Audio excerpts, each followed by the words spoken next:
It was mass murder extermination. And they took people in the night mostly, especially in the beginning. Just a moment, please. I saw that it was mass murder and extermination. It was very well run and it was orchestrated. If you remember the first dream, I said that the government is going to be in charge of this thing called pogroms, and they're going to be doing it and getting resources from private companies. And I saw that when they started, they used to do it at night, especially in the beginning. So you would have a neighbor there the night before, and when you woke up, that person would be gone with no word as to where they had gone.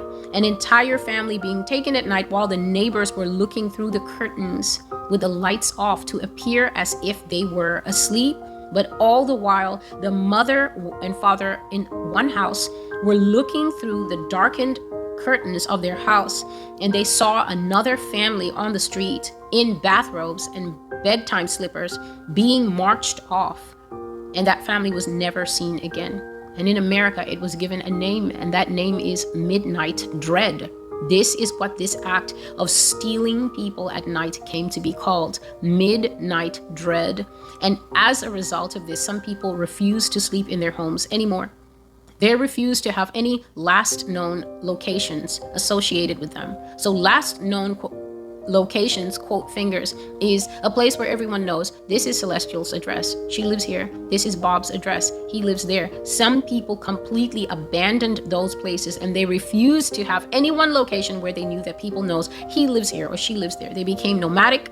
They slept in different places all the time. And I saw that some fathers even broke their family up at night to give the family better chances of survival. Because if one family is in one house and they come and get all of you, they will exterminate that whole family. I saw that some men broke the family up at night. Some people went with dad, some people went with mom, so that the family would have a better chance of survival. I also saw a great disparity of thoughts in America. We know that this exists already. We can already see the hatred and the deep divides that people have here in the United States in terms of how they think and how they see things, and groups cannot agree. There's the straight versus the gay versus the trans versus the so-called black and the whites and the different things. Well, this thing became so pronounced, and the reason it became pronounced is because America came under existential threat. People behave very differently when they know that it's either their life or yours. All their civility goes away. All their human compassion goes away. Now you understand why the Bible says, in the last days, men will be lovers of themselves. This is why you understand why Jesus said that one of the key markers to know you are in the final times is that the natural love of man will grow cold.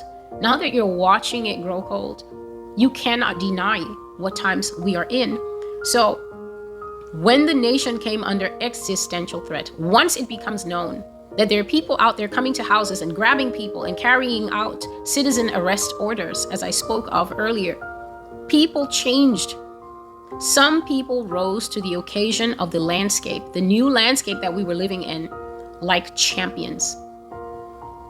They had been taught all their lives never to trust the government. They were taught this by their parents. They were taught this by their grandparents. They were taught this by their teachers and other influential people in their lives, to play the game when the government plays fair, but to not be disappointed or mad at all when the government doesn't play fair.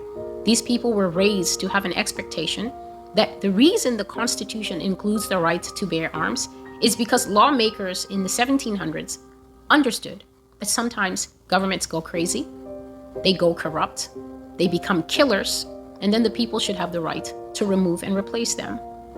Just for me saying this sentence, in that future time, it will be called sedition, and a person can be put to death for that. It will be said that the person is inciting rebellion against the state, and that person's life can be lost. So if you needed a real-time example of what I'm talking about, just that statement that I said before, that the Constitution gives people the right to self-defense and to form armed militias as a response to governments gone rogue for saying that fact that everybody learns in school, that will be seen as sedition, the act of inciting people to rise against and rebel against a sitting government. So these people had been taught all their lives that the government can play fair, and when it plays fair, you play fair. But when it doesn't play fair, don't be mad and don't be disappointed. Don't expect the government to do more than governments do. In other words, you can love America, but don't expect anything from the government. When the government is just, you be just. When the government is right, then you be right too. But the minute it stops being these things, these people were taught, break rank, lose hell, and take care of your own. So I saw that there was a contingent of people in America who thought like this, a ton of them. And they were scattered all over the nation, but they were mostly concentrated in certain areas. And God was showing me that these are also usually the type of people who are self-sufficient.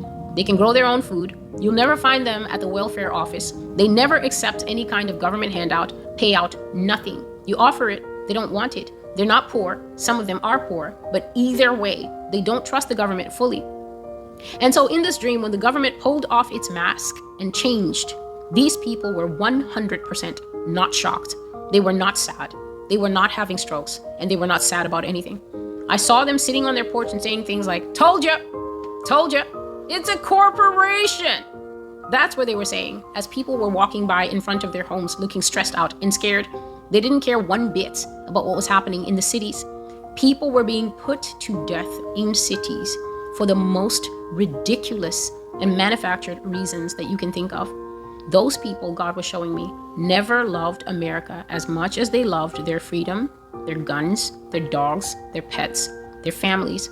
So they were not at all shocked when a regime government appeared, because deep down they never expected anything different.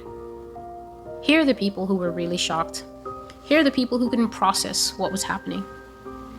Students, professors, educated people, the experts in all the different fields, the learned citizens, people who had a lot of degrees and letters after their name, people who learned about America from books that they studied in school, where America is the one describing herself in those books because she wrote them.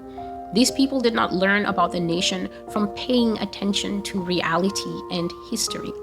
The majority of such people were shocked to the bone, and they suffered great loss of life because they were not prepared, because they suffered deep disappointment that the entity they believed in their mind could do such things like this in real life.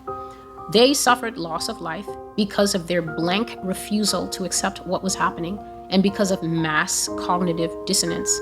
It was like two different Americas God was showing me, responding to the same catastrophe. But because of the difference in their thinking, one group did much better than the other.